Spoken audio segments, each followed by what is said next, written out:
Bom, a partir de agora a gente está gravando, mesmo esquema de sempre, tá todo mundo no mudo, quer falar, pode interromper a qualquer momento, não tem problema nenhum. Perguntar, acrescentar, corrigir, qualquer coisa, enfim.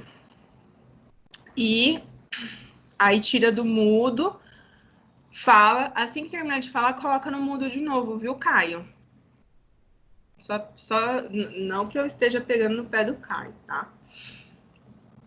Eu tinha acabado de entrar na aula. Ele já entrou sem estar no mudo. Mas agora eu falei com você, já está no mudo de novo. Ó, quer ver? Ai, gente, parece que eu dou aula para criança, né?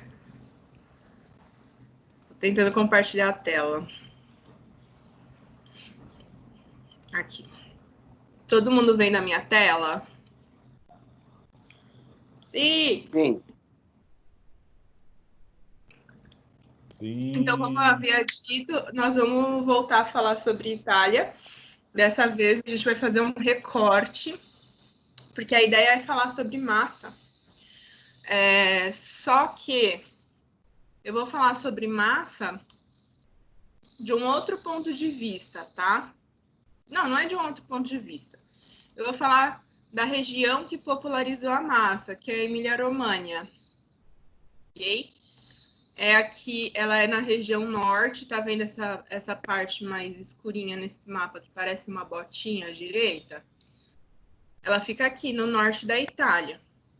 E aí ela tem, tipo, várias localidades que são muito importantes gastronomicamente e muito famosas, né? Tem Parma, alguém já ouviu falar em Parma? Ninguém. Sim. O que lembra Parma, Dani? Me ajuda aí. Presunto de Parma. Presunto de Parma. Bife à parmegiana. Bife à parmegiana. Parmesão. Olha só quanta coisa que vem de Parma, né? Lembra que bife à parmegiana não é algo, não é um prato característico de lá, né? É uma adaptação feita daqui, porque o que eles fazem em parmegiana lá? É a berinjela. E aí aqui foi feito bife parmegiana, tá bom?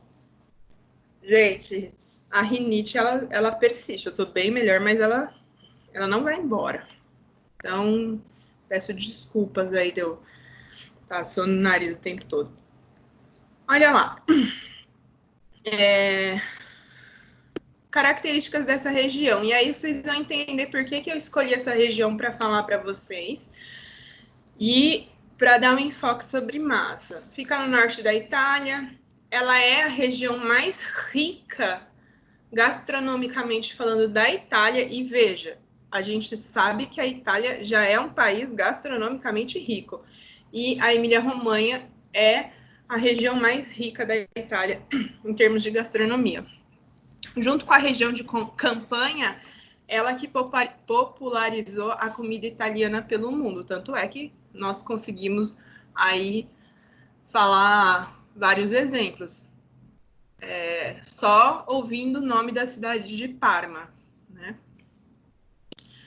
Ela tem duas zonas características e nessas zonas a gastronomia também é bem demarcada, assim, delimitada, e elas são muito diferentes. Tem o primo rico e o primo pobre.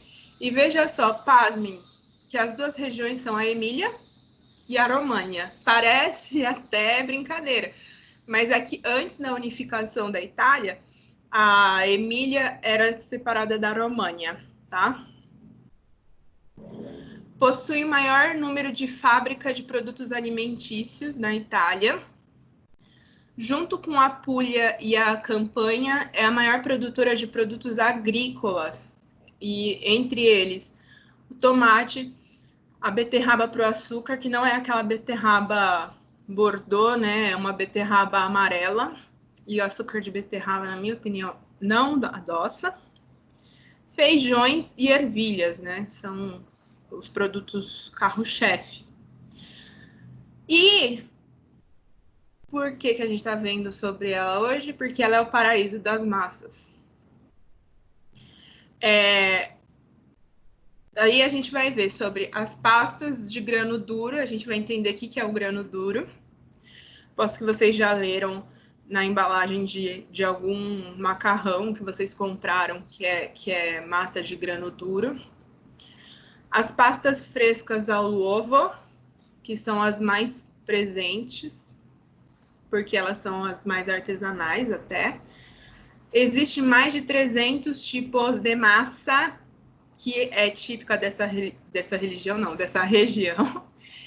E eles usam a farinha mais fresca possível com ovos ou gemas. Aí eu vou explicar para vocês também quando usa ovo, quando usa gema. E aí aqui tem alguns exemplos que com certeza vocês já ouviram falar de formatos, tipos de massa que são originários da Emília-Romagna, que é o ravioli, tortellini, capelete, enfim, vocês com certeza já ouviram falar dessas massas, que é o que a gente realmente conhece, que popularizou no mundo, tá? Bolonha é a capital. Com certeza alguém também já consegue associar Bolonha a alguma comida. Sim ou não? Sim. Bolonhesa. Bolonhesa. Mortadela de Bolonha. Molho à bolonhesa, né? A gente consegue associar uma tradição culinária. E lá, em Bolonha, eles cultuam a comida gorda, com preparo prolongado, o que eles consideram uma boa comida. Então, veja que quando a gente fala de preparo prolongado, é aquele negócio de deixar o molho 6 horas no fogo, sem ferver, molho de tomate, fazer uma cura de alguma carne que demore bastante tempo, né? Não são comidas que você prepara em meia hora, tá? Bom, e aí isso está diretamente ligado ao convívio que a gente falou na semana passada, que na Itália eles têm esse prazer do cozinhar. O cozinhar faz parte, né, de toda a alimentação, não é simplesmente comer. Lá em Bolonha, quem é tradicional considera a comida de dieta intragável, né? Eles abominam. Lá a gente vai encontrar massas, presuntos, vários derivados de suíno e laticínios. E comer bem para os bolonheses é uma prioridade. Bom, aí, lembra que eu falei que é dividido em duas regiões, a Emília e a Romagna? A Bolonha, por acaso, está dentro da Emília, então nós vamos começar falando sobre a Emília. A Emília é o primo rico, né? Lá, a comida ela vai ser mais sóbria, refinada, vai ser mais abundante, farta. Por quê? Porque ela foi uma região autônoma antes de se unificar com a Itália, e durante a Renascença ela tinha famílias muito ricas que produziam banquetes espetaculares, e eles convidavam cozinheiros que eram muito famosos para montar esses banquetes. E aí, esses banquetes dessas famílias ricas e poderosas colaboraram com a riqueza dessa gastronomia, tá? E aí, o que se destaca lá? As massas frescas ao ovo. Ao ovo significa que é com ovo, tá? Carnes bovinas e suínas e laticínios. O vinho lambrusco. E uma coisa interessante, né? Lembra que a gente sempre fala que o relevo geográfico da região ele é importante. E nesse caso, a Emília-Romagna ela é constituída por planícies, e o que vai facilitar a criação tanto do gado bovino quanto suíno. Então, por isso que a gente tem os embutidos, os laticínios,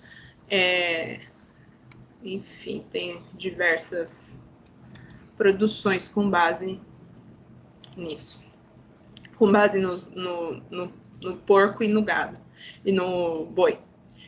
Bom, em Emília, a gente tem Parma, que vai ter presunto cru, parmegiano reggiano, é o local onde fica a Barilla. Vai ter Bolonha, que é famosa pela mortadela, pela lasanha e pelo tortellini, desculpa. Piacenza, que é o tortelloni e copa, tortellini massa, tortelloni também, só muda os formatos. Copa é aquela, não é bem essa copa que a gente está acostumado a comer aqui. A copa deles é a parte aqui superior ao pescoço do porco curado e defumado. Ferrara, que tem diversos embutidos, e Modena, que vai ter o zampone, cotechino e o aceto balsâmico. E aí eu vou falar um pouco do aceto balsâmico. Do aceto balsâmico para vocês. Vocês assistiram a aula de cozinha fria? Que eu falava sobre vinagre? Sim. Só a Dani assistiu. Bom, o que acontece? Nessa aula, a gente falou um pouco sobre como o azeite ele é produzido, que ele não é, o azeite. Deus me ajuda. O vinagre. Hoje tá difícil, né? O vinagre, ele não é algo tão simples e a ser desconsiderado. Por quê? Vocês viram como ele tem um processo de produção complexo, que inclusive está relacionado a micro-organismos para fazer uma fermentação. Então, é um vinho fermentado. Então, o vinho é uma uva que passou por fermentação e o vinagre é esse vinho fermentado. Então, é quando essa uva vai passar por 2 fermentações. Na fermentação do vinagre, na fermentação do vinho, os micro-organismos transformam o açúcar em álcool e outras substâncias, obviamente, tá? Mas eu vou falar das substâncias que nos interessam. E o vinagre vai transformar esse álcool em ácido acético, por isso que chama aceto, tá? Então, entre outros componentes, obviamente, tá? Então, a gente tem o hábito de desconsiderar o vinagre como um componente importante da gastronomia. A gente compra qualquer vinagre, o mais baratinho, que é o industrial, que vai passar no máximo 2 dias de fermentação, enquanto que vocês vão ver que em Modena o bagulho é louco. A produção de aceto balsâmico, ele é muito... Vocês veem que aqui nessa foto tem denominação de origem controlada. Quando que você pensa em comprar um vinagre numa caixinha assim, linda, maravilhosa, para presentear? Né? Porque assim como um vinho, a produção dele é levada muito a sério, tá? Ele chama aceto balsâmico porque no período medieval ele era utilizado como remédio. Depois de 1400 é que ele começou a ser usado como condimento em Modena. E aí tem uma diferença. Provavelmente a gente já consumiu aceto balsâmico aqui, mas a gente consumiu o industrial, que vai ser uma mistura de vinagre, caramelo e aromatizante para dar o sabor adocicado e a textura, porque ele é levemente cremoso, assim, o aceto balsâmico, né? E aí o que nos interessa é o tradizionale, que é o tradicional. Se algum italiano assistir isso um dia, ele vai ficar assim impactado com o meu italiano perfeito. Parece que eu sou até nativa. Bom, ele não é feito em grandes indústrias nem em grande escala. Ele vai ser feito em cantinas ou sótãos, envelhecidos sob as variações climáticas intensas, ou seja, não vai ter controle não vai ser uma câmara climatizada. Então, como ele passa muitos anos envelhecendo, ele vai passar por invernos muito rígidos, inclusive, porque no norte da Itália o inverno é bem rigoroso, e vai passar pelo verão, que é muito abafado e muito úmido. Então, os micro-organismos vão, obviamente que no inverno eles vão ter uma atividade muito menor, enquanto que no verão uma atividade muito maior. Bom, como que ele é feito? Existe uma uva da região chamada Trebbiano, e aí vai pegar o mosto dessa uva, vai cozinhar, concentrar, misturar com uma parte de madre, que é o vinagre antigo já fermentado, vai acondicionar e transferir para barris, que aí pode ser de madeiras diferentes, de tamanhos diferentes, tudo dependendo também da evaporação desse aceto. Vai acrescentar algumas especiarias, como cravo, noz moscada, canela ou alcaçuz, ou nada, tá? Isso vai depender da receita tradicional da acetaia. A acetaia é o lugar onde, eu ia falar onde se planta, onde se produz o aceto balsâmico, tá? E ele vai ser envelhecido por no mínimo 12 anos, podendo chegar a 50 anos de envelhecimento. Então, veja, porque ele é considerado uma iguaria, porque que ele é vendido numa caixinha, que ele é tão especial assim, tá? E aí, ele vai ficar com essa consistência mais viscosa, que dá para ver aqui nessa foto, né? Que ele não é um líquido que cai tudo de uma vez, né? Ele tem esse fio. Ele vai ter um sabor agridoce e você pode condimentar um monte de coisa, desde salada, molho, carne, sobremesa, faz muita redução de aceto balsâmico para acompanhar a carne. Inclusive, vou dar a dica para vocês de fazer um caramelo com um pouquinho de açúcar. Adiciona o aceto balsâmico, reduz a metade. Aí vocês acrescentam um pouquinho de vinho ou fundo e deixa reduzir de novo. Nem precisa colocar o vinho ou fundo se vocês não quiserem, mas aí depois tem que fazer a mantecatura, né? Que é desligar o fogo, colocar a manteiga gelada, emulsionar e servir com carne. É uma delícia, tá? E aí, România, que é a prima pobre. Ela não, diferente da Emília, que ela foi um estado independente, ela teve dominação da igreja e não teve muita contribuição com a cozinha local. A cozinha da România, ela é simples, é uma cozinha de camponês, que, aliás, não é por isso que ela é ruim, pelo contrário, ela tem diversas iguarias simbólicas também, assim como em todo o restante da Itália.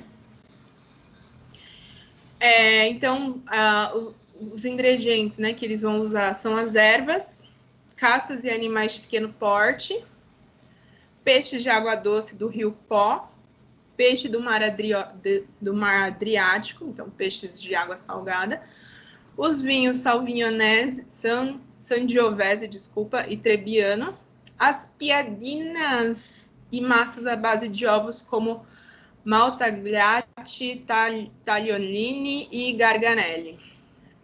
O da foto é a piadina. A piadina é uma massa à base de banha, farinha, água. Não vai ovos, não vai fermento, tá? E aí você faz na chapa, assa ela na chapa, né?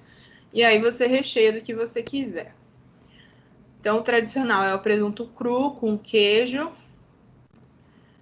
o de mortadela bolonhesa, com rúcula e provolone. Na verdade, você pode pôr o que você quiser.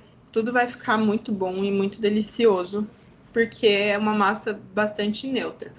Então, é interessante porque esses embutidos, eles são bem salgados, alguns bem apimentados, bem condimentados, e a massa, então, ela vai dar todo um suporte para harmonizar esse sabor, esses sabores, tá?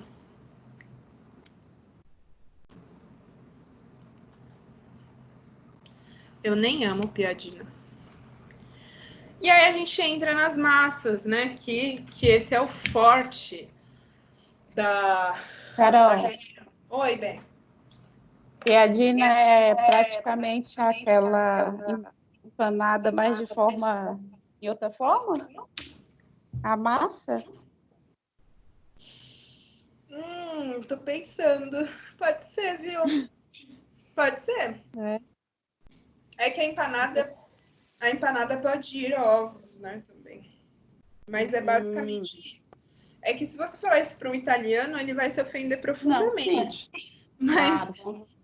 E assim, tem o crescionte, que também é a mesma massa, só que eles fazem fechado, né? Fazem enrolado. Se você perguntar para qualquer um da Emília-Romagna, qual que é a receita tradicional deles, eles vão falar que é piadina. Eles têm um orgulho, assim, dessas piadinas. Depois eu vou procurar a receita que eu tive um aluno italiano que ele me deu a receita da mãe dele. E eu tenho anotado em algum lugar. E aí eu vou ver se eu passo para vocês, tá bom? Esse é legal de fazer, assim. É super simples, é um lanchinho rápido e maior gostoso, assim. É muito bom. E aí lá já tá espalhado na Itália toda, na Europa toda, né? Inclusive, eu comi uma piadina em Barcelona muito melhor do que a piadina de Roma. Roma, não da Romanha, de Roma. Porque eles têm umas redes, assim, que virou rede, virou padrão, né? Mas mesmo assim é muito bom. E aqui, em alguns shoppings, tem um lugar que faz piadina também. No Shopping No Eldorado. Morumbi tem. Então provavelmente vocês já comeram, tá? Mas Já comi, é muito bom. muito bem colocado isso aí. Aliás, espera um minutinho que eu acho que eu até sei onde está a receita. Eu vou lá dar uma olhada. Só um minutinho.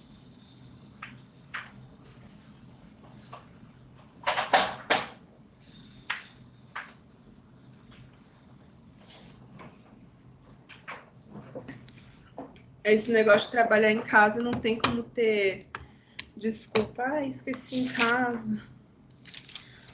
Ó, eu tenho aqui receita de empanada argentina e receita de empanada chilena, que foi um aluno chileno meu que me passou. A Piadini Crescione.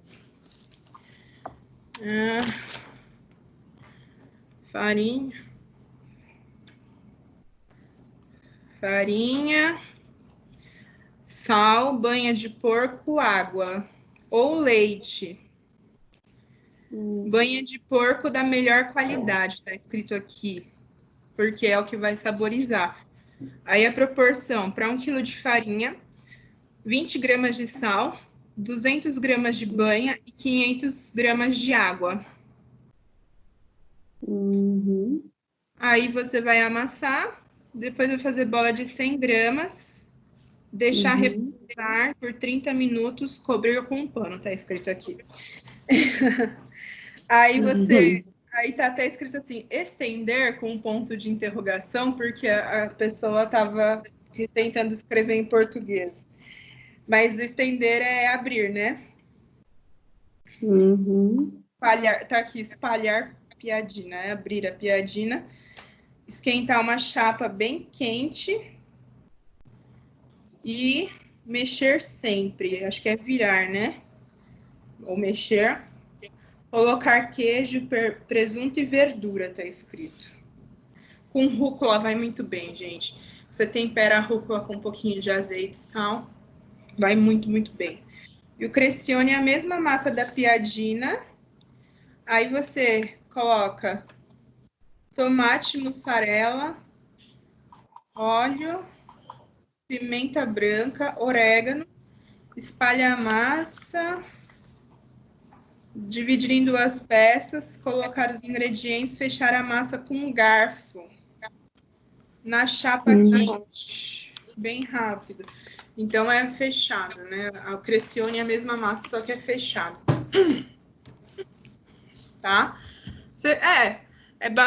A única coisa que você não vai fazer é salmoura, né? Que é aquecer a água. Vai fazer uma massa normal. E esse nem precisa dar ponto véu, tá? Entendi. A Eli tá anotando tudo. Ela tá com cara de quem tá anotando.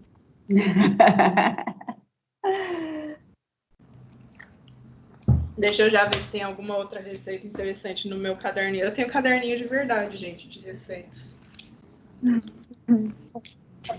Mas não tá cheio ainda. Faça a receita da Carol no grupo.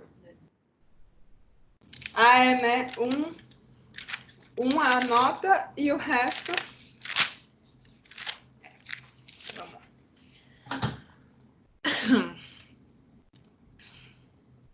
Ah lá, massas secas e frescas. Gente, é óbvio, né, que quando a gente fala de Itália, dá para falar de um zilhão de coisas, de pães, de pães, só pensa em pão, né? Um zilhão de pratos que são característicos. Mas a gente vai falar da massa, que a gente já viu um pouco em técnicas básicas, né? Mas aqui a gente vai aprofundar um pouquinho mais, tá? Os italianos são os maiores consumidores de massa no mundo, sendo 28 quilos por habitante num ano. No sul da Itália, vejam, Emília-Romagna está no norte da Itália. No sul da Itália, eles consomem ainda mais massa, tá? Mas lá é um capítulo à parte também. Por quê? Porque não é tanto massa fresca, eles usam mais a massa seca. Mas, assim, eles têm diversos pratos emblemáticos com essas massas secas, tá? Ele é servido, pode ser servido como primeiro prato, né? Primi piatti, sei lá como é que fala. Pode ser, primeiro prato eles servem ou pasta, ou sopa, ou risoto, ou polenta. Aí depois vem o segundo prato, depois vem uma carne, e aí depois vem sobremesa, tá? Ela é servida depois dos antepastos e antes dos pratos à base de carne. Em grandes jantares são servidos diversos pratos, entre eles mais de uma massa.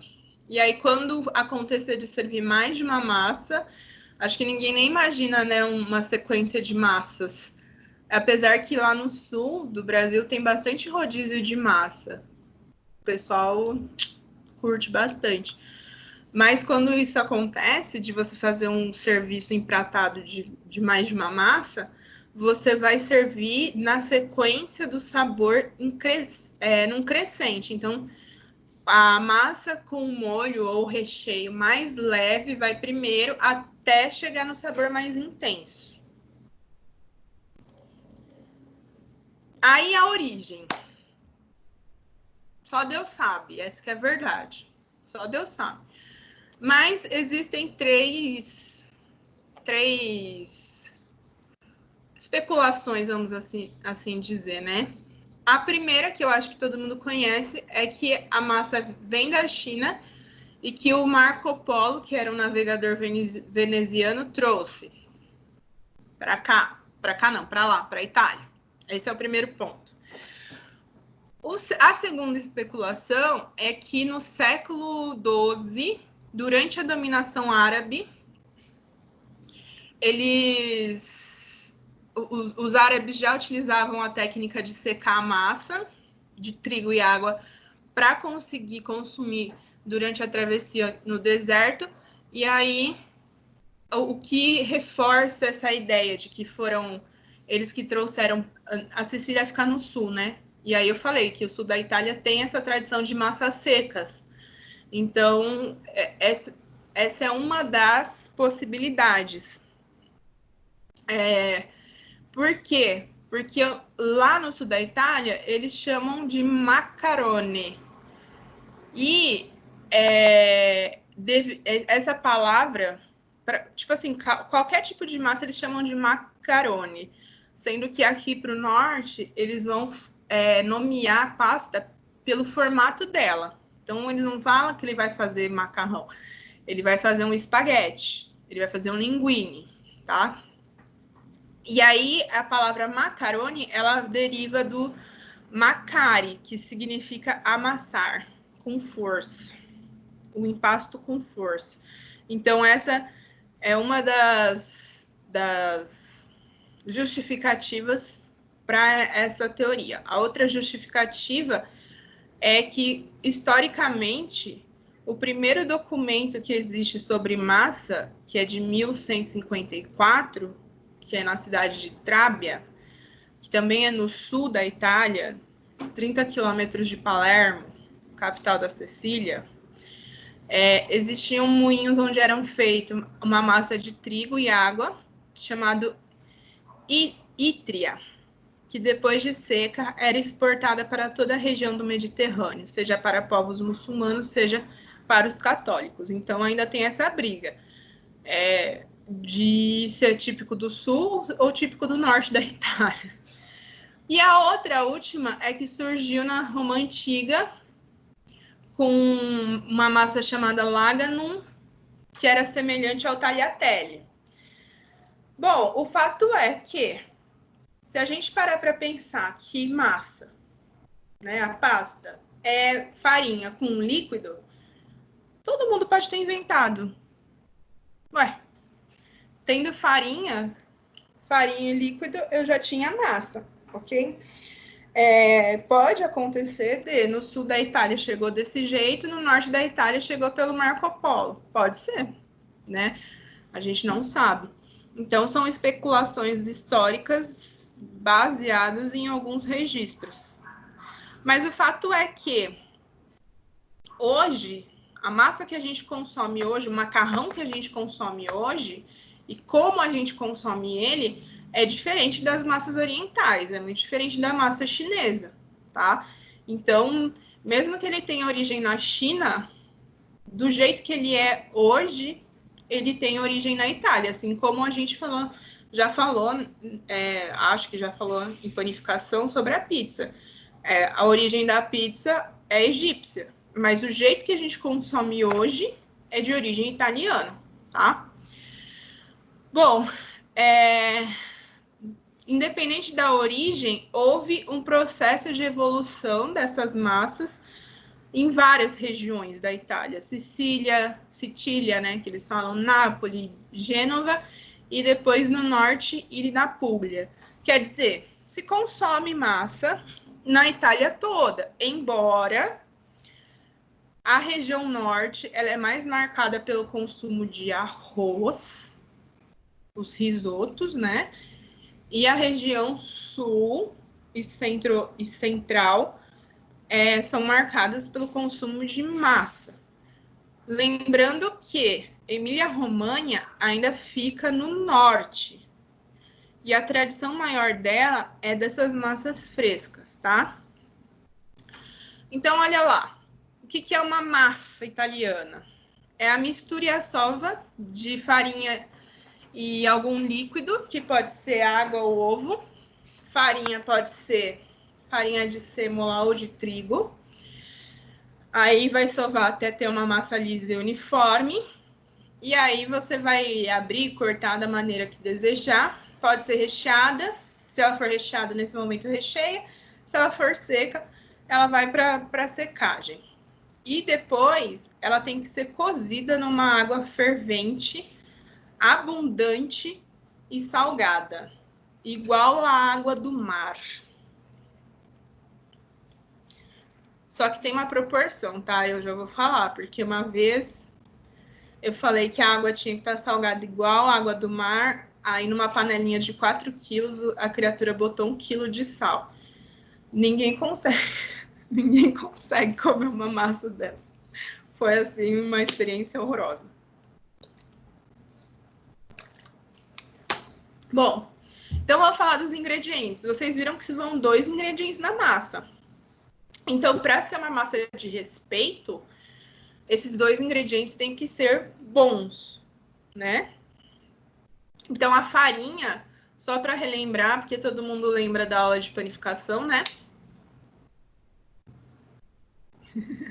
Ouça um silêncio. A qualidade da farinha vai vir depois da moagem, né? Ela é peneirada. E aí a qualidade da farinha está relacionada ao produto dessa peneiração. Eu falei peneiragem, né? Nem existe essa palavra. Ao produto da peneiração. Então, o primeiro produto, que é a farinha mais fina, que a gente vai ter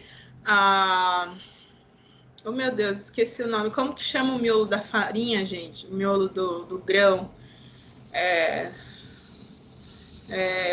Enfim, aquela parte mais macia do grão vai ficar, que é onde tem glúten, tudo bonitinho, vai ficar, vai ser o primeiro produto, aquela farinha mais fininha, que vai ter bastante glúten e pouco nutriente, porque o nutriente está na casca. Endosperma, obrigada por não me ajudarem, tá? A certeza que vocês colocaram aí a aula e foram assistir desenho, certeza. Eu juro que eu tava tirando o mudo pra te falar que era endosperma. É verdade. Sei. Eu só- Vocês são geniais, muito obrigada. Da segunda, peneirou. Essa primeira peneiração, que é massa fininha, ficou como farinha 00. É ótima para usar. Alguém bota no mudo aí, quem tá sem o mudo. Ela é ótima para fazer pão. Pão, massas que precisam desenvolver glúten. Depois do que sobrou, faz uma segunda peneiração. Aí a gente vai ter a farinha 0. Essa vai ser menos fina. Ela vai ser um pouco mais rica em nutrientes e vai ter maior quantidade de outros componentes que não o endosperma e vai ser mais pobre em glúten. E aí vocês me perguntam, eu sei que vocês estão tirando do mundo para me perguntar, e o que tem que ver farinha de sêmola que a gente vê por aí? Não vão perguntar. Terrível. Mas enfim. E o que tem farinha de sêmola, professora? Ai, obrigada, Lê. Obrigada por interagir comigo, porque parece que eu tô sozinha aqui. Ela vai ser Ela vai ter esses mesmos processos de moagem e peneiração, só que a planta é diferente. A planta, a da sêmola, ela é mais alta e um pouco mais amarelada. Então, o resultado vai ser uma farinha mais amarela, tá? E é interessante que a gente vê muito na cozinha árabe o uso da sêmola também. Então, assim, pelo que a gente vê, reforça, inclusive, a teoria de que ela foi introduzida na Itália, a massa foi introduzida na Itália pelo pessoal lá da invasão árabe lá, muçulmana.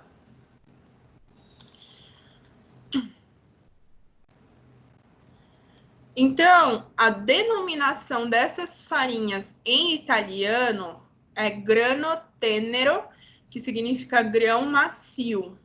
00, que é a que tem mais glúten, é mais refinada e mais clara. O grano tenero, que é o grão macio 0, que é mais refinada e um pouco mais úmida. E o tenero smart, que tem muito menos glúten e é bem mais refinada e menos úmida. E aí, nós vamos ter outra classificação, que é o grano duro, que é o grão duro, que é o da sêmola. Então, esses 3 primeiros são do trigo e esses 2 últimos são da sêmola. Então, o grano duro tem pouco glúten e o grano duro Smart é um pouco mais refinado. Aí você me pergunta, qual farinha é a mais importante? É a melhor para a gente fazer massa? Vocês me perguntam, né? Eu tenho certeza que eu me adiantei e vocês iam Professora, perguntar. Oi. qual farinha é a melhor para fazer massa? Palhaçada, né? Bom, no caso da atendente, Professora. né? Oi. Qual que é a farinha melhor para fazer massa? Ô, Caio, você acabou de voltar estava assistindo desenho, né? O Ale acabou de perguntar, mas eu vou responder a vocês. Eu sei que vocês são muito curiosos. Eu sei que vocês são muito curiosos. No caso do macarrão, o glúten não é tão importante assim. Então, o ideal vai ser ou a farinha zero, ou a sêmola, ou as duas juntas, tá? Faz um balanceamento. E aí, a quantidade vai depender do cozinheiro. Por quê? O que a sêmola vai oferecer para essa produção? Mais sabor, mais textura, e a massa vai ficar mais resistente. É ideal para massa seca. Tanto é que a gente compra as massas secas, está escrito lá, de grano duro. Porque ela seca mais rápido e aí isso prolonga a vida de prateleira dela, tá?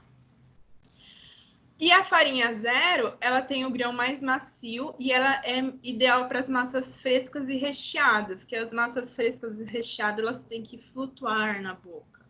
Então, a farinha zero vai contribuir para que isso aconteça, tá? Então, quer dizer, vocês usam a que vocês quiserem. Não, tô brincando. De acordo com o que a gente estudou aqui, vocês podem fazer essa combinação, também fica bastante interessante. Então, eu penso assim, para uma farinha, para uma massa fresca, se eu quiser usar a sêmola, eu posso usar mais farinha zero e menos sêmola. E se eu for fazer um espaguete, um talharim, eu posso colocar mais sêmola do que farinha. Ou, na dúvida, põe 50-50. Ou, na dúvida, só tem farinha zero, farinha normal no meu armário. Usa farinha normal, beleza? O outro ingrediente é um líquido. Pode ser ou o ovo, ou a gema, ou água. A água, ela é mais usada em massa seca. E para massa fresca, a gente usa ovo. Como que eu vou saber se eu uso... Quando que eu uso... Eu sei que vocês são super curiosos. Quando eu uso clara, quando eu uso gema. Quando eu uso ovo inteiro, quando eu uso só a gema. Por que tem essa história, né? Porque vocês bem sabem que para 100 gramas de farinha de trigo é um ovo ou 2 gemas, certo? E aí vocês perguntam, qual que é a diferença de eu usar o ovo inteiro ou de eu usar a gema? A cor da massa? Que isso, gente? A pessoa tá respirando. Ô, Dan, me pergunta aí, vai, já que você desmudou o seu microfone. Qual a diferença de usar gema e usar clara? O ovo inteiro. Bom, vou responder porque a Dan tá muito curiosa, né? Como ela mesma falou, a coloração vem da gema. Então, se eu utilizar gema nessa massa, ela vai ficar mais saborosa, porque a gema ela é muito mais saborosa. Ela vai ficar mais macia e vai ficar mais amarelinha. Óbvio que se eu usar um ovo caipira, né? Um ovo de uma galinha que tenha sido criada livre ali, comendo inseto, mato, e não ração, ok? A clara, ela vai oferecer uma rigidez a essa massa. Então, o que você pode fazer? Não necessariamente você sabe qual que é a proporção, ou um ovo ou 2 gemas para 100 gramas, certo? Vamos supor que eu faço 200 gramas, eu posso colocar um ovo e 2 gemas. Entendem que eu consigo balancear e também fazer o diferencial da minha massa? Então, aí vai do que você precisa. Então, uma massa recheada, eu indico colocar a gema. Eu indico, mas quem sou eu na fila do pão? E para uma massa que ela não vai ser recheada, eu indico a usar o ovo inteiro, ou pelo menos ovo e umas gemas ali a mais, respeitando essa proporção, tá, gente? Massa seca se coloca muito menos ovo ou não coloca. Por quê? Porque a gente seca a massa não por esporte, seca a massa para conservar. E a gente sabe que o ovo ele é altamente perecível.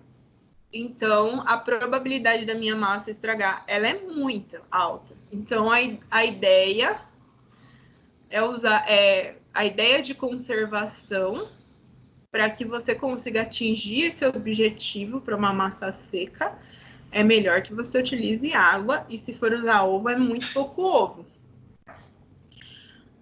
Obviamente que a gente vê no mercado massa grano duro com ovos, né? Com ovos, massa seca. Mas o processo de secagem, ele é industrial, ele não fica igual a gente vê aqueles varalzinhos da nona secando massa. Ainda mais na temperatura que a gente tem aqui ambiente. Então, a secagem industrial é totalmente controlada, de maneira que esses ovos não vão apodrecer até que a massa seque, tá? Massa fresca, ó, quantidade maior de gema para massas recheadas, e as frescas sem recheios necessitam de maior resistência. Tá vendo como eu não sou tão burra assim, ó? Eu já sabia, ó. Ô, prof. Fala, você tava fazendo corrida? O que tá acontecendo? Não, é que meu microfone tá muito perto da boca. Deixa eu te perguntar, qual é a durabilidade de uma massa seca e uma massa fresca? Não sei. Desculpa. É que assim, a massa fresca a gente já faz e já cozinha, geralmente, tá? A massa seca vai depender muito. Se você usar ovos, ela vai durar muito menos tempo. Se você não usar, ela vai durar mais tempo. Agora, quanto tempo, já não sei te dizer. Alguém sabe aí? Vou procurar no Google. É que o problema é que a gente vai procurar massa seca no Google e aí ele vai colocar a industrializada. E a industrializada é algo à parte, né? Massa seca caseira. Você já vai se preparar para o fim do mundo, Dan? Não, é que no restaurante onde eu trabalhava, eles compravam massa seca, feita artesanalmente. E eles deixavam lá na prateleira, lá num saquinho de tipo de pão, sabe? E aí eu queria essa, que é a durabilidade, né? Por que será que estava no Ficar lá saquinho? na prateleira. Por que será que estava num saquinho de papel e não num saquinho plástico? Pra não deixar ela úmida. Oi? Oi? Pra não deixar ela úmida. Isso mesmo, para não umedecer, tá? Não, não consigo achar.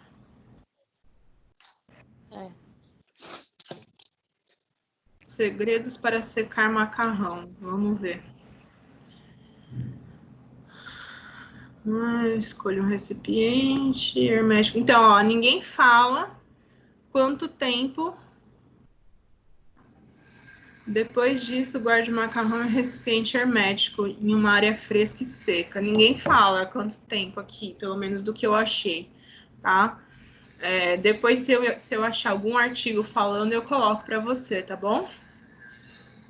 Mas assim, quando a gente... Fala, minha filha. Não, eu falei, tá bom, obrigada. Tá. Não, então, mas... A massa seca industrializada, ela é considerada item não perecível. Provavelmente a artesanal deve ter a mesma durabilidade, porque ela é feita com os mesmos ingredientes. Se ela for mantida sem contato com o ar, fechada hermeticamente numa embalagem, ela deve durar bastante também. Né? Então, quando a gente tem o nosso restaurante, nosso estabelecimento, quem define a data de validade é você fazendo testes. Lógico, com a supervisão de uma nutricionista. Então, tudo também vai depender do seu espaço de armazenagem, de como você vai armazenar, né? Então, a partir do momento que você seca e retira a água e você não tem ovo, você vai ter poucos nutrientes e você não tem atividade de água. Então, por ação de micro-organismos, vai ser muito difícil ela estragar, entendeu? Então, a probabilidade de ser muito extensa a durabilidade dela é bem grande, tá bom? Obrigada pelas contribuições. Bom, a massa seca, ela é 3/4 da produção de massa na Itália. Lembrando que a Barilla é uma das primeiras, é a primeira fábrica de massa seca no mundo e fica na Emília-Romanha, tá? Bom, geralmente ela é feita com farinha de grano duro e água, por motivos dos quais já falei. Pode ser acrescentado ovo, sim. Nesse caso, elas geralmente são feitas com o auxílio de máquinas. Por quê? Porque a sêmola ela é muito dura e não dá para ficar trabalhando ela, sovando ela com a mão. A não ser que você seja muito rato de academia marombado, tá? E depois elas passam para secadoras, para que essa secagem ela seja rápida, né? Umidade da massa geralmente fica em torno de 7%. Aí, elas têm algumas classificações. Elas podem ser longas ou curtas, de acordo com o seu formato. Aí eu já vou mostrar isso. Elas podem ser lisas ou rigate. As lisas, elas são mais leves, enquanto que a rigate, ela é estriada, né? E ela vai reter a maior quantidade do molho por conta dessas estrias. E aí também vou falar quando que usa cada molho, quer dizer, que tipo de formato usa cada molho. Acho que é isso que eu vou falar. Não sei se eu consegui me expressar. E o tipo de molde usado pode ser utilizado moldes de aço e moldes de bronze. Quando é utilizado moldes de aço, ela fica com a superfície mais lisa. E quando é moldes de bronze, ela fica mais porosa. E quanto mais porosa a massa, mais absorção do molho ela vai ter, ok? Olha lá o varalzinho da vovó com massa secando. Coisa linda. Também tem que ver onde é que você vai secar essa massa, né? Porque, ó, aqui aparentemente tá numa cozinha. Tá numa cozinha, não, num estoque. Não é estoque que eu quero falar, mas vocês entenderam, né? Dispensa. Isso, obrigada, na dispensa. Agora, se você colocar isso dentro de uma cozinha com um monte de vapor, ela não vai secar nunca, né? Vai estragar, apodrecer ali. Tá? Bom, aí a classificação em relação aos formatos de massa. Gente, eu vou mostrar, eu coloquei aqui a foto. Isso não vai cair na prova, os formatos, porque ninguém é obrigado a lembrar, ninguém aqui é italiano, então ninguém é obrigado a lembrar todos os formatos de massa. Obviamente que você vai ter que saber o formato de massa com o qual você está trabalhando, mas aí você também não é obrigado a compreender, a ter esse conhecimento no cérebro. Vamos usar o cérebro para outras coisas. Mas é importante vocês saberem que dentro das massas longas, que é uma classificação, você vai ter subclassificações. Então, você vai ter as redondas, as furadas, as retangulares, as largas em ninhos e as finas em ninhos, desculpa, tá? A língua tá enrolando hoje. Então, tá aqui, ó, as longas. Ok? A Capellini é bem filha. Vermicelli. O Ziti eu acho que é o mais legal. Quando eu era criança, minha mãe comprava essa massa de Ziti e eu e meu irmão ficava sugando o molho de tomate como se ela fosse um canudinho, porque ela é um canudo, né? Tanto é que agora com esse negócio de não poder usar canudo de plástico, tem restaurante na Itália, acho que até aqui no Brasil já devem ter copiado, usando essa Ziti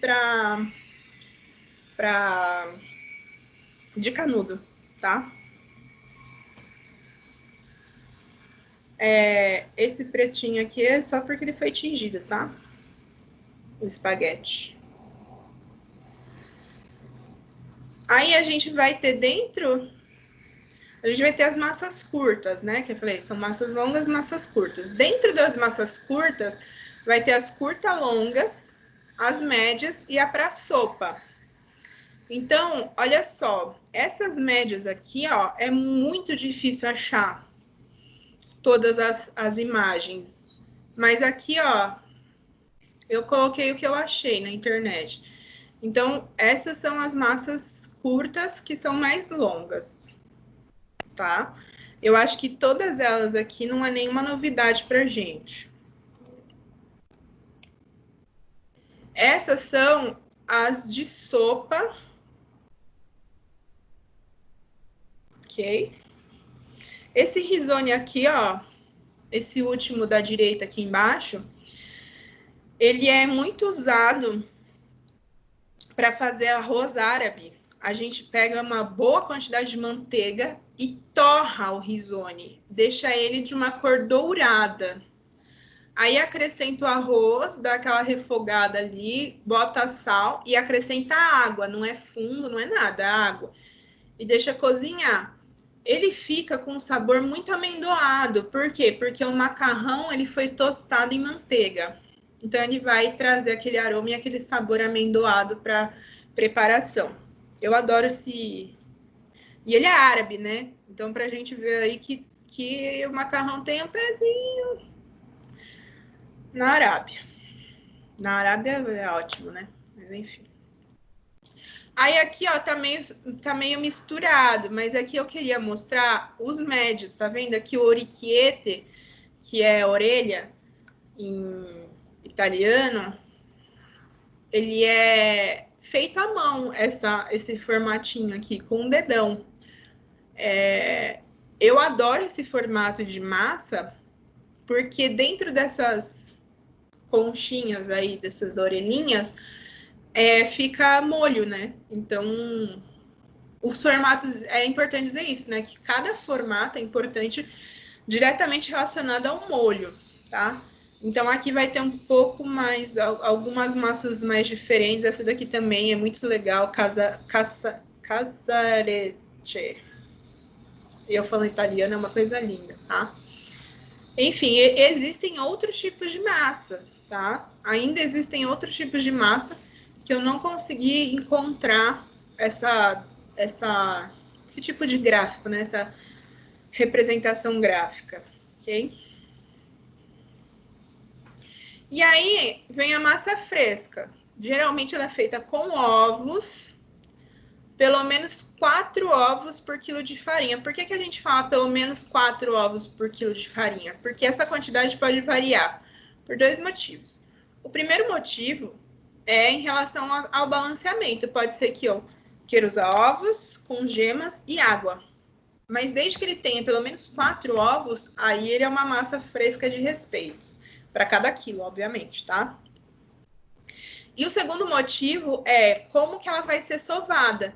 Se ela vai ser sovada por maceira, geralmente ela precisa de menos líquido do que pela mão. Por quê? Porque a maceira vai fazer com que esses grãos hidratem melhor do que quando você faz com a mão. Você demora tanto para sovar que nesse meio tempo vai ter evaporação de água, você não vai conseguir hidratar perfeitamente, enfim, mas o mais precioso é que ele vai secar mesmo. Tanto é que se você deixa vai fazer a massa no cilindrinho, enquanto você está terminando de abrir a massa, aquela primeira ali já está super seca. Então, esse é o principal fator. Porque com a maceira tudo vai ser muito mais rápido de ser feito, tá? A proporção básica é um ovo para cada 100 gramas de farinha de trigo ou 2 gemas para cada 100 gramas de farinha de trigo. Então, vai variar em relação à quantidade de gemas, que é aquilo que eu falei. Você vai fazer seu balanceamento. A massa pode ser colorida com açafrão, o nero de sépia, aquele negócio lá... nem para vocês me ajudarem, né? A tinta de lula. Ervas ou purê de vegetais. Com purê de vegetais, aí também é outro porém, ó. Porque o purê de vegetal, ele vai trazer umidade. Então, você não vai utilizar a mesma quantidade de ovo que você utilizaria se você não tivesse adicionando purê de vegetais, tá bom? Se você não for adicionar ovos, você tem que adicionar água, ok? Até dar o ponto. Como que é feita a conservação dessa massa? Pode ser feito um congelamento rápido, individualmente, para que elas não grudem uma na outra, e você já embala as porções para uso. Quanto à espessura, tem que levar em conta que quando você cozinha essa massa fresca, ela vai aumentar o volume dela. Então, que nem a gente vai fazer ravioli, ele tem que estar fininho, igual uma folha de papel, que se você soprar ele na bancada, ela vai levantar. De verdade, isso. Então, e para macarrão também, não pode ser muito fino, nem muito espesso. Porque o macarrão, ele é um pouco mais espesso, obviamente, mas você vai ter que considerar, você não vai abrir ele da espessura que você quer servir, você vai abrir numa espessura um pouquinho menor. E dependendo do macarrão que você vai fazer, você vai encontrar a espessura que deve ser aberta, né? Ah, e tem um problema, né? Esses cilindros, eles não são padrão, né? Tem alguns cilindros que você vai no 9 e ele ainda continua grosso pra caramba, que você vai pegar o outro cilindro, o 5 dele é igual ao 9 do outro. Então, e dá para abrir no rolo, viu, gente? As nona abria tudo no rolo, mas as nona mais espertas tem um cilindrinho em casa. E acho que vocês também devem ter. Cozimento. Elas precisam de 4 vezes menos tempo de cozimento que as secas e ela também é servida al dente. Não é para ela desmanchar. Assim, é um al dente entre aspas, porque ela é uma massa mais macia, tá? Principalmente quando você não usa grano duro. Cozimento, gente. Cozimento também é uma parte super importante quando a gente fala de massa. Então, também existe proporção. Para cada litro de água, 10 gramas de sal. E cada 100 gramas de massa precisa de 1 litro d'água. Entretanto, porém, contudo, todavia, a gente nunca usa menos que 4 litros de água. Por quê? Porque a massa ela precisa de espaço para cozinhar. Então, vai estar lá em ebulição, a massa vai estar lá toda frenética, dançando, para que ela cozinhe por completo. Porque senão, se não tiver espaço, o que vai acontecer? Ela vai grudar e a parte onde ela grudou, ela não vai cozinhar. Beleza? Ah lá. Coloquei até uma sequência de como cozinhar uma massa. Você aquece a água até ferver. Depois que ela ferver, você vai acrescentar o sal, ok? Vai salgar, esperar ferver de novo. Aí você adiciona a massa e dá uma mexida para não grudar. Aí tampa a panela para que a água volte a ferver um pouco mais rápido, né? E aí, quando ela voltar a ferver, você pode destampar a panela e aí vai mexer de vez em quando, que é para evitar ali de grudar. Importante que a gente também tenha uma quantidade de massa, acho que não se coloca mais que 1 quilo de massa para cozinhar junto, tá? As massas longas nunca devem ser quebradas ou cortadas, seja no momento da cocção, né? O povo adora pegar o espaguete assim, ó, dobra no meio, né, quebra no meio e joga lá na água. E nem no prato. No prato você dá aquela enroladinha ali, com o auxílio da colher e come. A enroladinha nem é tão... não é fino. Para comer macarrão, tem uma regra de etiqueta para comer macarrão também. E não é enrolando no garfo, mas é um garfo com uma colher, porque não se corta a massa, tá? O fogo tem que estar sempre bem alto para que a água não pare de ferver, ou quando ela parar de ferver, porque você vai adicionar algo que está frio, ela volte a ferver mais rápido. E o tempo vai variar de acordo com o tamanho da massa, se ela é fresca, se ela é seca, mas o importante vai ser que ela esteja sempre al dente. O que é al dente? Quando você morde, você ainda sente ela pegar no dente, não é aquele purê de massa, tá? Aí vocês me perguntam, e quanto aos molhos, querida professora?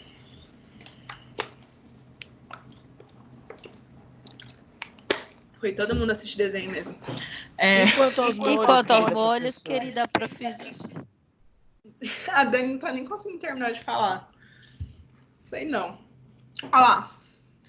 Minha internet tá ruim. O nariz também tá entupido aí, eu tô É, percebendo. eu tenho rinite também. Eita, coitadinha.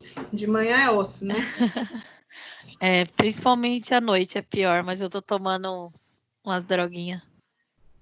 Menina, agora se eu for postar isso no YouTube, vou ter que colocar pra maior de 18. Não presta. É incrível. Aí Não, tem é antialérgico, professor. pessoal, Pode vamos postar lá. que tecnicamente todo fármaco é considerado droga. Isso. Exatamente. Ô, Emmanuel, você foi convocado pela nação? Eu já fiz meu cadastro, mas eu pedi para não participar. Ah, é porque estão convocando todo mundo da área de saúde, né? Sim, a gente é obrigado a fazer o cadastro, mas a gente pode optar por não ir. Até porque mais da metade dos veterinários do Brasil inteiro não praticam clínica médica, né? Então não tem muito sentido ser obrigado a todos os veterinários a fazerem isso. Depois que a gente parar de gravar, eu vou te falar por que você foi convocado. Vamos lá, gente. Massas frescas e recheadas. Massas frescas recheadas é importante que eu já tenho um recheio. Isso aí vocês já meio que sabem, porque a gente fez um trabalho sobre isso, né? As massas frescas recheadas, o molho tem que ser leve. Por quê? Porque eu já trabalhei um recheio, já temperei, e ele é que tem que ser a estrela, ok? Não o molho. Então, o molho ali vai estar para complementar o sabor e não mascarar, tá? As massas frescas longas, se elas forem finas, tem que tomar cuidado para não ficar afogada no molho. E as largas, já dá para usar uns molhos mais encorpados e com pedaços, uns molhos mais pedaçudos. Igual da imagem aí, que é um molho à bolonhesa, né? Para as massas secas, aí o céu é o limite, porque elas não costumam ter muito sabor, porque geralmente elas são feitas de grano duro e água. Então, ela vai trazer mais textura e é justamente para você experimentar, degustar o molho. Aí sim o molho pode sobressair, tá? E aí, quanto maior a capacidade de reter o molho, maior deve ser a quantidade de molho usado. Então, você vai pegar um rigate, um rigatone, alguma coisa assim. Aí você pode colocar bastante molho, porque ele vai absorver bem esse molho. Então, é importante que tenha o molho penetrado na massa e o molho no geral, tá? O molho no geral não, o molho para você comer. Curiosidades. Aí vocês me perguntam, por que você não falou do nhoque? Vocês estão muito devagar hoje. Por que você não falou do nhoque? Porque nhoque não é massa, meu querido. Para ser considerada Porque massa... vai batata. Vai aonde? Porque vai batata, né? Exato, o principal ingrediente é a batata. Para ser considerado massa, você precisa ter como ingrediente principal a farinha. E a farinha, no caso do nhoque, ela é super coadjuvante. Porque se você utilizar uma batata que seja mais seca, sei lá, uma batata Asterix, em vez de cozinhar, você assar no seco. Então, você vai assar ela. Ela não precisa de absolutamente 1 grama de farinha. Só para abrir mesmo e pronto. Por quê? Porque ela já vai ter o amido suficiente para aglutinar ela. Então, a farinha só vai servir para... Ela vai ter essa função de aglutinação para corrigir alguma falha da batata. Tanto é que se você utilizar uma batata normal para fazer nhoque, você vai sofrer eternamente, porque você até vai conseguir fazer o nhoque, mas na hora de cozinhar ela vai virar um purê. Se ela não virar um purê na hora de cozinhar, ela vai virar um purê depois que você colocar o molho, tá? Então, a função da farinha aqui é essa. Então, por isso que ela não é considerada massa, ok? As massas secas têm que estar sempre al dente, ou seja, você sente ela pegar no dente, né? Resistente à mordida. Agora, as frescas, elas são mais leves e tem que flutuar na boca. Quando fala flutuar na boca, é por conta dessa maciez que os ovos vão trazer para ela, os ovos, as gemas. Mas isso não significa que ela tem que cozinhar demais. Também tem que tomar muito cuidado com a cocção, principalmente quando essa massa fresca ela é recheada, tá? Porque se ela cozinha demais, na hora de servir, elas vão grudar uma na outra. Aí você tem que pensar que o molho vai estar quente, ele vai absorver. Então, assim, você tem que levar sempre em consideração que você tem que tirar um ponto a menos ainda quando você vai misturar no molho quente, porque ele vai continuar cozinhando no molho quente. E outra coisa importante, que eu acho que eu esqueci de falar, é que vocês perceberam que todas as fotos de massa que eu coloquei aqui, todas que estão com molho, nenhuma tá com molho só por cima ali, né? Vocês perceberam que toda a massa tá envolvida no molho. Esse negócio de servir massa só com um taquinho de molho em cima não rola. Por quê? Você tem um baita de um trabalho de fazer a massa, que é justamente para absorver os sabores desse molho, aí você vai lá, o que você faz? Bota em cima. Então, você perdeu ali um tempo precioso ali dela ficar absorvendo esses sabores, tá?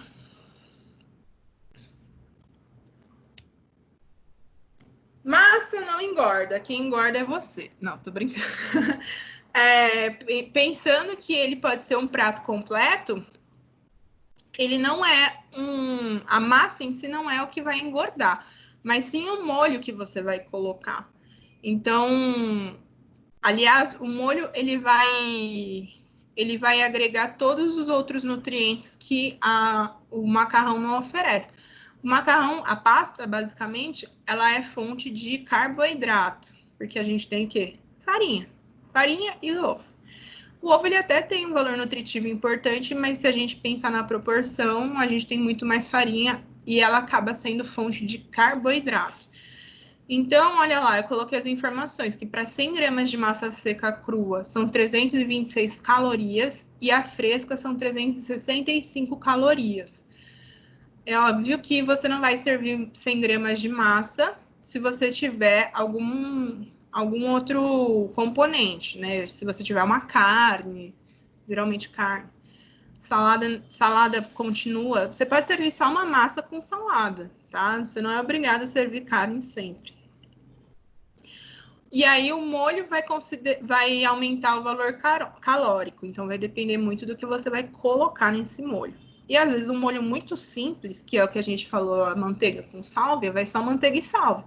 Só que a manteiga é gordura pura. Então tem que prestar bastante atenção se você for comer diariamente macarrão, o que você está colocando no seu prato, tá? Macarrão a gente come de domingo, né, galera? E com um molho de tomate que é saudável. Mas os bacon que a gente coloca não é, tá? Bom, o molho pode ser fonte de lipídios, que são as gorduras, vitaminas e proteínas. Então, o molho de tomate ele é uma excelente opção, principalmente o ragu, né, que a gente coloca carne no meio, carne moída. Ele, pensando nutricionalmente, é um alimento completo e saboroso. E não precisa de complementos além de uma salada. Então, você serve um espaguete com molho à bolonhesa ou com as almôndegas ali e uma saladinha, já é um prato completo. Tem vários, né? Tem oh meu Deus, eu esqueci o nome, carbonara, que é gema de ovo, e aí, então, gema é proteína. Aí vai queijo, que também é proteína. E aí vai panceta, que é como se fosse a gente substitui pelo bacon aqui, né? Vai a panceta tostadinha, que é gordura. Então, você vai ter macronutrientes, você vai estar servido de tudo. Você vai estar servido de carboidrato, de lipídios e de proteína. Sem contar que a gema do ovo, ela tem vários micronutrientes que são importantes pra gente, tá bom? Mas assim, o problema não é o que, é a quantidade, porque aí a proporção tá toda errada, tá? Toda errada. Então, é meio frágil de falar isso. Mas, obviamente, que nada engorda se você gastar essas calorias depois, ok? E aqui, meus amigos, eu nem coloquei lá no AVA essa parte, por quê? Porque eu estava, não sei por que eu estava no Instagram, e aí apareceu para mim isso aqui, ó, a ciência por trás do macarrão. Eu falei, por que não acrescentar a aula deles? Então, a massa de macarrão é composta por grânulos de amido.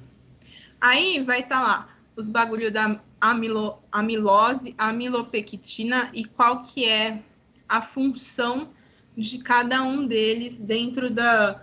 Vamos dizer assim, é o que acontece quimicamente, fisicamente com o macarrão. Mas pra gente, o importante é isso aqui, ó. Se o macarrão gruda, é porque a proteína do trigo é de má qualidade.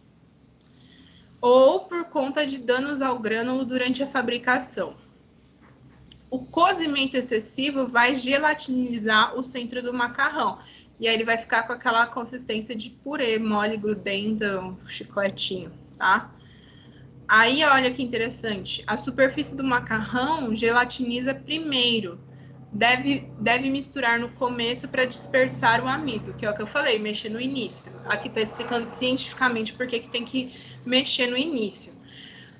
O óleo não separa o macarrão e impede a aderência do molho. Ah, isso é muito importante. Vocês viram que na cocção, eu não coloquei lá que é para colocar azeite na cocção. Por quê? Vocês sabem que o óleo vai criar uma película no macarrão, né? Assim como eu já expliquei em panificação, ele vai criar uma película e vai impedir a absorção do molho ou dificultar. Não necessariamente vai impedir, mas ela vai dificultar. Tanto é que se você colocar um molho com alguma substância que não mistura com óleo, você vai ver claramente o azeite que estava no macarrão boiando no molho que você fez. Aí vai ficar uma coisa muito feia, tá?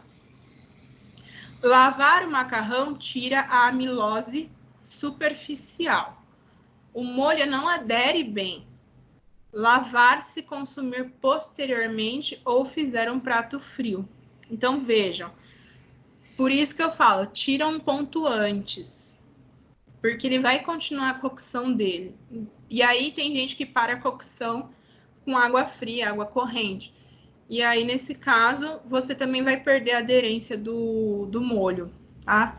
Então, achei legal trazer isso para vocês. Embora eu não entenda muito esses negócios de ciências. Não sei para que serve ciência, tô brincando. Pessoal, ó, só para finalizar a aula. Isso daqui eu já mostrei. Alguém tem alguma dúvida, alguma contribuição? Tá tudo certo? Tá tudo bem? Ai, meu Deus, todo mundo assistindo desenho. Tá tudo bem. Tá tudo bem. Ó, não sai ainda que eu vou anotar quem é que... Não é chamada, só estamos fazendo um controle de quem está participando da aula. Tá? A única dúvida que eu tenho é quem é Roseli. Quem é Roseli? Eu também estava nessa dúvida, mas eu não ia perguntar. Pessoal, vamos lá. Eu vou... Ai, meu Deus. Passar um recadinho para vocês, ok? Ok. Se eu achar, né? Ô, meu pai, eu fechei. Peraí. Acho que vocês já devem... Só para para acrescentar, Eu tava assistindo um seriado que tava mostrando sobre a Itália. E lá é uma ofensa você misturar pratos da região norte com a região sul. Por exemplo, pegar um ingrediente da região sul e misturar com o ingrediente da região norte. Um italiano vai jogar o prato na sua cara se você fizer isso. Ah, é? Você assistiu um seriado assim? É o... Você Parece tava que na aula? Parece que alguém não The- veio na última aula. The Parece que alguém... Final Taste. A The gente Final pega, Taste. a gente pega quem é que estava assistindo desenho nessa, né? Não, acho que eu tava dormindo na última aula. Olha lá, não tem nem vergonha na cara. Olha. Ai, meu Deus. Ah, não tô conseguindo abrir de outro jeito, vou abrir desse jeito mesmo. Bom, vamos lá. Eita, nós, o que eu fiz aqui? Aqui. Pessoal, recadinho, vocês estão vendo aí? Do Fique Atento? Sim! Sim. Obrigada. Sim. Nós temos a nossa proposta, né, de calendário para vocês se organizarem para as atividades do AVA. Então, até dia 10/4, vocês têm que finalizar as unidades 1 e 2. Por quê? Porque o primeiro bimestre acaba agora. Desafio nota máxima até dia 17/4, para que vocês consigam atingir a pontuação mínima de 3.500 pontos na plataforma do desafio nota máxima. E o estudo dirigido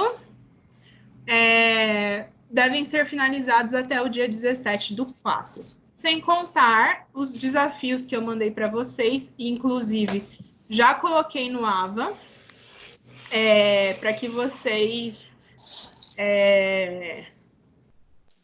possam se organizar para me mandar esses desafios.